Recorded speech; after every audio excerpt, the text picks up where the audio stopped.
Hello everybody and welcome back to another episode of the Sir Alex Ferguson Challenge with West Ham. Now we've played all our league games, it is the end of the season and it's fair to say that the season sort of whimpered out a little bit. But of course we do have the FA Cup final coming up against Aston Villa. So when we last met it was of course the semi-final victory against Southampton. We then followed that up with a Southampton defeat in the Premier League away from home.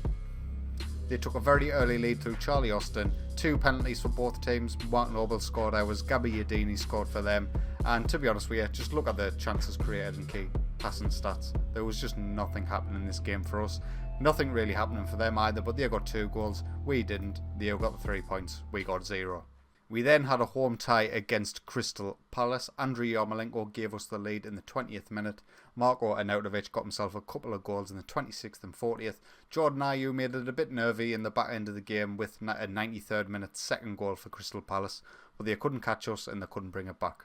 We then went away from home to Newcastle and we absolutely robbed them here. Phil Foden gave them the lead in the 44th minute, but a quick 7-minute double from Felipe Anderson and Lucas ended up giving us the 3 points. But as you can see by the match stats, it was completely undeserved. Newcastle were the better team on the day, but they didn't score the goals and we did. We then hosted Watford in the Premier League, and this one was a bit similar to the Newcastle game, except this time we were on the receiving end. We played very poorly in this game, as you can see here, not creating many chances or key passes.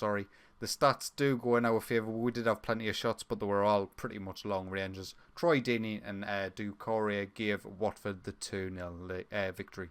We then went away to Leicester City, who are bottom of the Premier League, and we managed to come away with a 3-1 win. Felipe Anderson opened the account on 30 minutes to give us the 1-0 lead. Jamie Vardy equalised quite quickly, but Marko Arnautovic in an own goal sealed an easy 3 points. And in the final game of the season, I'm very glad this isn't the live com because it was a boring game. We drew 1-1 with Bournemouth. Yarmolenko gave us the lead in the 53rd minute, but Joshua King quickly equalised for Bournemouth, and unfortunately that's how it ended. And this is how the Premier League ended. We finished in 9th position, which is really respectable. You know, we took over in 19th.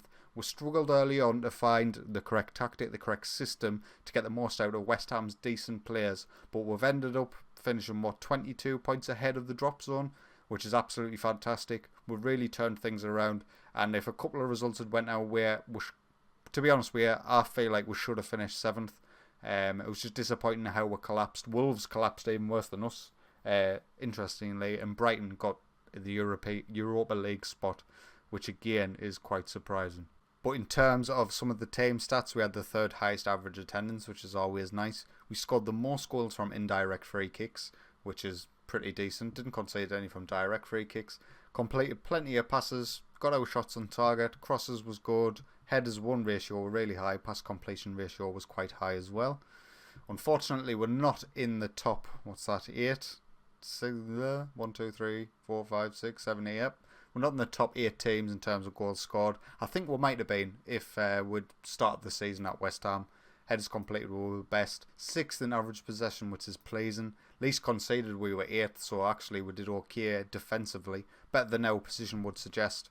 Although I can't remember us keeping actually that many clean sheets, so yeah, interesting. In terms of the player overview, Pedro Obiang, pass completion, other than that, we are nowhere to be seen in any of this. Obviously Javier Hernandez might have gotten another goal scoring charts had we started him earlier, but it wasn't a player I was planning on using, and he has surprised me in his form and how he's played since we did start using him. Nobody on the assists, no standout players this season really. In terms of how the players have performed in the Premier League this season, Lanzini has done excellently since he returned from his injury. Unfortunately, he is injured again, so he probably missed the FA Cup final, which is great. Felipe Anderson will definitely miss the FA Cup final, which is a nightmare. He's been one of our better players this season. Aaron Creswell and Javier Hernandez and Wagnerman got himself in the top 5. Them are our top 5 best players. Now, before we get into the FA Cup final, a bit of discussion around the squad and what my plans are for the summer. Timo Horn, goalkeeper position, absolutely sorted. We'll need a backup because I can see Lucas Fabianski wanting to leave the club. He's on £65,000 a week. He's worth 15 million. So if we would get something like 10 million for him for a 34-year-old keeper, probably is ideal. So I might look to bring in we've got the young 15-year-old that will come into the first team squad, but I don't think I want to do that just yet. I'd wait till he gets a bit older and he's developed a bit more.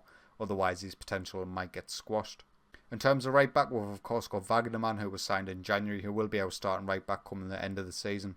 Zabaleta will be leaving the club. His contract runs out at the end of the season. He's on £75,000 a week, so I'm disappointed to lose his personality. He would have been a good shooter with his 17 determination, but £75,000 a week will bring in a backup for Wagnerman, or we might even look to see if there's someone on a similar sort of level and give him some real competition at that right back spot.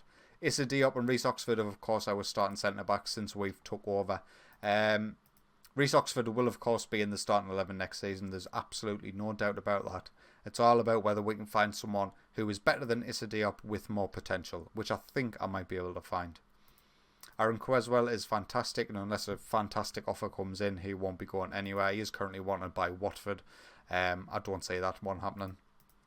Mark Noble's not one I can see myself selling, but he is someone I can see myself replacing in the first 11. He's obviously a West Ham graduate, I believe. Of course he is. He is the captain. The fans absolutely adore him. So he won't be going anywhere. But in terms of first 11 spots, I will definitely be looking at central midfield. Because even Declan Rice, whilst I quite like him and I quite like what he does, he's not a central midfielder. Not currently anywhere. And, he will be in and around the squad. I'll give him as much game time as possible again, but there might be 2 central midfielders coming in the summer, depending on the sort of finances we get. Yarmolenko has been a bit of a disappointment for me. He's got excellent stats and he plays on that right-hand side perfectly, the system we play, but he just has not been performing. 6 goals and 4 assists in 29 games with an average rating of 6.87 for one of your attacking players. It's not good enough, really, so I might look to move him on. He is wanted by Inter Milan currently. So if they come in with a good offer, I can see him being sold. Lanzini, he will stay at the club. He'll probably be our first choice attack midfielder unless I can find someone outstanding. The problem with him and Jack Wilshere is they are both injury prone. Lanzini doesn't say it in his report, but if you don't know how that sort of works, it is a hidden stat. So if someone's over a certain level, they'll be classed as injury prone. I think he's literally one notch below whatever the level is to be classed as injury prone because he's constantly picking up knocks. But he does perform fantastic when he plays. Arnautovic might be another one who leaves the club. He's 30 years old now on a lot of money. He's wanted by Monaco. If an offer comes in, he'll probably be sold. Chicharito the same. He is a good player. But, I am wanting to revamp this squad. Anyone who's not in the first 11 is at risk. Obviously, because they're not in my first 11, and if a decent offer comes in, any of them could leave. But looking forward, definitely need to sign a centre back, definitely need to sign at least one central midfielder, and if Yarmolenko goes, definitely need to sign an attacker midfielder right, and I would say definitely a striker. So 4 big positions that need to be filled in the summer. Well, this is a little something interesting new on FM19. Transfer spend in the Premier Division comes up as a notification. We are the 5th best in terms of net spend, actually getting £437,000 over the course of the season. I'm not sure, does that include the transfers for the summer? I'm not sure if it does, because that wouldn't sort of make sense, 437,000, if it just includes our transfers. Obviously, Guilavogui and Nolito were brought in before we were here. But obviously, West Ham brought in a lot of players in the summer before FM started. So, probably doesn't include them, but that's positive signs. We do need to sort out the finances at West Ham because we've already received our prize money from the Premier League and we're still 5 million in the red. So, that's not too good. Nearly got carried away myself. I forgot to record my team selection, but Timo Horn will start in goal for this FA Cup final. Zabaleta at right back, Diop, Oxford and Creswell at left back. Rice and Obiang in the centre with Wilshere in attack midfield centre. Yarmolenko on the right, Arnautovic on the left and Javier Hernandez up top. Now we do have our German kid back. He is on the bench, Wagnerman. I'm going to risk it. I'm going to start him ahead of Zabaleta. He does have good chemistry with Yarmolenko, so I think playing to that will be good. Arnautovic that'll start on the left-hand side because Anderson is injured. But that looks like a decent team to me. I think we've got enough to get past Aston Villa today. They're starting with the exact same formation. How's John McGinn on this year's game? He's quite well-rounded, decent central midfielder, but he is starting in the attacker midfielder role for them today. Got to look out for the likes of Yannick Bolasie he will be tricky to keep an eye on. So our German right back's got to keep him out of the game. But we should have enough. We should have enough to beat Championship opposition today. So, FA Cup final time. We kick off against Aston Villa and we are shooting from left to right in this first half. Highlight 1.5 minutes in. Declan Rice here on the edge of the box finds Jack Wilshere, tries to knock it through. It fell to Yarmolenko, who took an absolutely awesome strike there and was very unfortunate not to get his goal. Free kick now. Creswell's been decent at these all season. He gets the ball in, but it's cleared by Aston Villa, and now they are attacking in numbers. El Ghazi coming down this right hand side, absolutely perfectly intercepted by Aaron Creswell. He has been one of probably the player of the season for me. He's absolutely fantastic. But Issa Diop there, giving the ball away when he's trying to find Yarmolenko on this right hand side. The possession's just flowing backwards and forwards here. Nobody's taking control of the ball. Can we do it now? Declan Rice comes forward with it. Aaron Creswell on his left hand side. Decent cross. Yarmolenko's back post. Jack Wilshere. 8 minutes in and the highlights are coming in thick and fast. McGinn now coming forward with the ball for Aston Villa. He hasn't got that many options, so he takes the strike on, and that was crap. John McGinn now finds Chester inside. Looks like Aston Villa having the better of the player in this opening 15 minutes. Twansby finds a lot of space for Yannick Bolasie on this left hand side. McGinn's in the box and he misses a gilt-edged chance there. We need to be careful. Creswell with the free kick again. He goes direct for goal and it almost goes in. Good save by their keeper. And that's it. Half time in the FA Cup final and we're drawing 0-0 against Villa. We do have the better players. They're just not performing right now. Who's not performing? 6.3 for Jack Wilshere. We don't really have anyone to bring on. Lanzini is of course injured. Nobody else is really performing incredibly poorly, so we'll leave things as they are for the half time and we'll see how the first 15 minutes of the second half play out. Yarmolenko picks up a knock quite early on in the second half. We'll get Lucas on in his place. He can play on that right side, kind of. 60 minutes in now, and now Lucas has picked up a knock as well.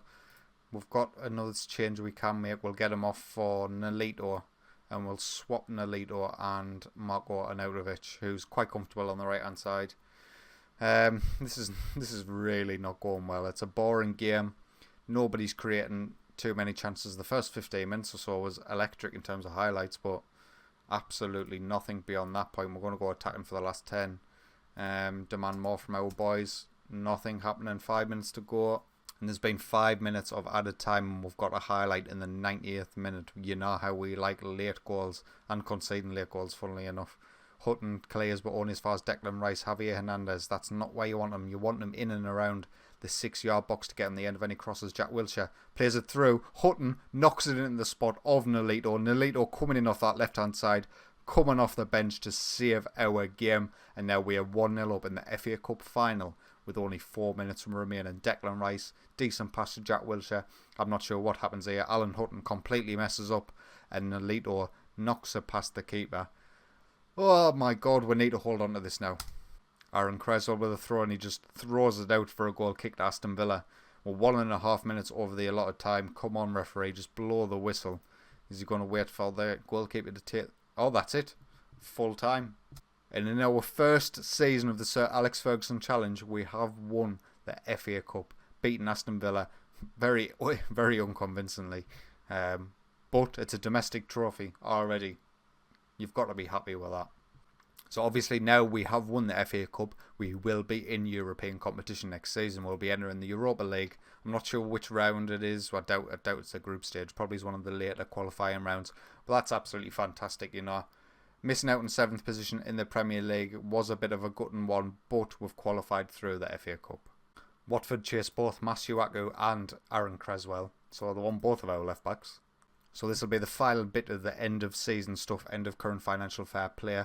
The club have made a profit of 80 million. Is that right? Over the period in question, the club made a profit of 80 million. How have they done that with the sort of friggin' wages they're paying? I have no idea. Big tax bill, that's fine. Means we're making a profit. New commercial summary. New 3-year deal. That's decent for the stadium. Big jump from 3.3 to 13.75 is absolutely fantastic. Felipe Anderson, the biggest seller of our shirts, with Wilshere, Noble, Yarmolenko and Arnautovic following that up. Loan repayments to begin. West Ham are required to make a £220,000, what is that, monthly payment towards £25 million loan taken out. That's absolutely fine. That's not too much. New scouting budget. Now this is the big one. This will decide how much we can do in the summer. 55 million, and I think it's an increase in the wage budget as well, so a lot of money to be spent. Obviously the players that we're trying to be signing will cost a lot as well, but I think I can make do with that. 55 million is a lot of money. So to wrap up the end of our first season, we'll quickly take a look at how we compared to Sir Alex Ferguson's first season in charge with Manchester United. He finished 11th in the league, we finished 9th. They got knocked out in the FA Cup 4th round, we won the FA Cup, and they were already out of the League Cup when he took over, as were we. So first season, comparisons are looking really good. Second season it'll be a lot more difficult. Anyway, if you've enjoyed today's video, please consider leaving for a like, and if you're looking forward to the summer transfer window, get yourself subscribed. But until next time, take it easy.